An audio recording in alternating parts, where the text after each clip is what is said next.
Hello friends, कैसे हैं आप लोग। फ्रेंड्स, आज इस वीडियो में बात करने वाले हैं विप्रो लिमिटेड के बारे में। देखिए, विप्रो की अगर आज की बात करें, काफ़ी बड़ी गिरावट आज की डेट में हमें देखने को मिल रही है। 6% से ज़्यादा की गिरावट है। कंपनी का प्राइस अब आपको 382 के आसपास आता हुआ दिखाई दे रहा है।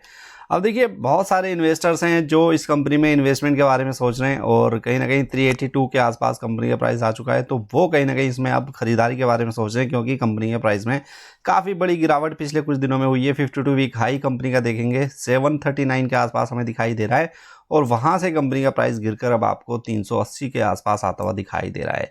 तो चलिए इस वीडियो में बात करते हैं कि आखिर कंपनी के शेयर प्राइस में आज की डेट में इतनी बड़ी गिरावट क्यों देखने को मिली है और क्या इसमें लॉन्ग टर्म के लिए इन्वेस्टमेंट की जा सकती है या नहीं। तो सबसे पहले तो बात करते हैं कि आज की डेट में कंपनी में जो 6% की गिरावट हुई है, इसके पीछे के सबसे बड़े रीज़न क्या हैं। तो रीज़न आपको तो देखिए ऑलरेडी पता ही होगा कि कंपनी के Q2 रिजल्ट आए हैं और Q2 रिजल्ट में कंपनी का जो प्रॉफिट है वो 9% तक हमें गिरता हुआ यहाँ पर दिखाई दे रहा है। तो जब किसी बड़ी कंपनी का प्रॉफिट अगर 9% 10% गिर जाए तो इसका बहुत बुरा असर कंपनी के शेयर प्राइस पर पड़ता है और यही आज हम विप्रो के प्राइस पर भी देख रहे हैं। 6% की गिरावट कहीं ना कहीं Q2 रिजल्ट आने के बाद ही यहाँ पर होती हुई दिखाई दे रही है।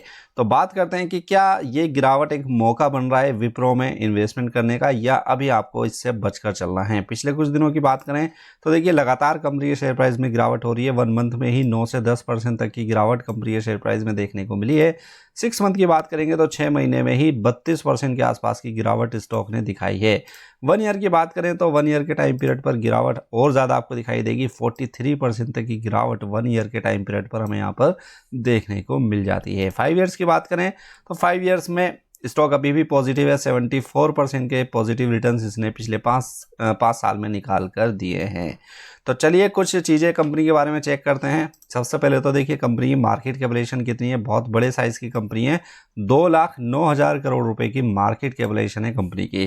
करंट प्राइस से अगर देखिए बुक वैल्यू को कंपेयर करेंगे तो बुक वैल्यू 130 के आसपास है और करंट प्राइस अभी 382 के आसपास चल रहा है। लगभग 3 गुना प्राइस हमें कंपनी का दिखाई दे रहा है प्राइस टू बुक वैल्यू से। डिविडेंड यील्ड की बात करें तो 1.54% के आसपास की डिविडेंड यील्ड है, यानी कि ये 1.5% के आसपास का साल का डिविडेंड अपने इन्वेस्टर्स को देती है। ROCE की बात करें तो 21% के आसपास है। ROE की बात करेंगे तो ये भी 20% के आसपास है। तो ROCE और ROE काफ़ी शानदार कंपनी में यहाँ पर दिखाई दे जाते हैं। डेट टू इक्विटी रेशो की बात करें तो 0.27 डेट टू इक्विटी रेशो में कंपनी में दिखाई देती है। बहुत ज़्यादा कोई लोन कंपनी के ऊपर नहीं है। सेल्स ग्रोथ की बात करें, पिछले 3 साल में 10% से ज़्यादा की सेल्स ग्रोथ है। प्रॉफिट ग्रोथ की बात करेंगे पिछले 3 साल में तो ये भी 10 से 11% हमें दिखाई देती है।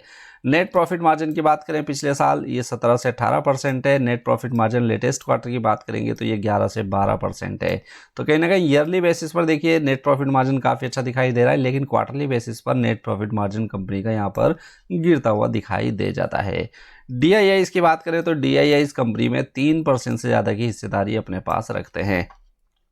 अब देखिए, आपको तो ये तो पता ही है कि कंपनी IT सर्विसेज प्रोवाइड करती है और इसके रेवेन्यू का लगभग 97% जो हिस्सा है वो IT कंपनी से ही आता हुआ दिखाई देता है।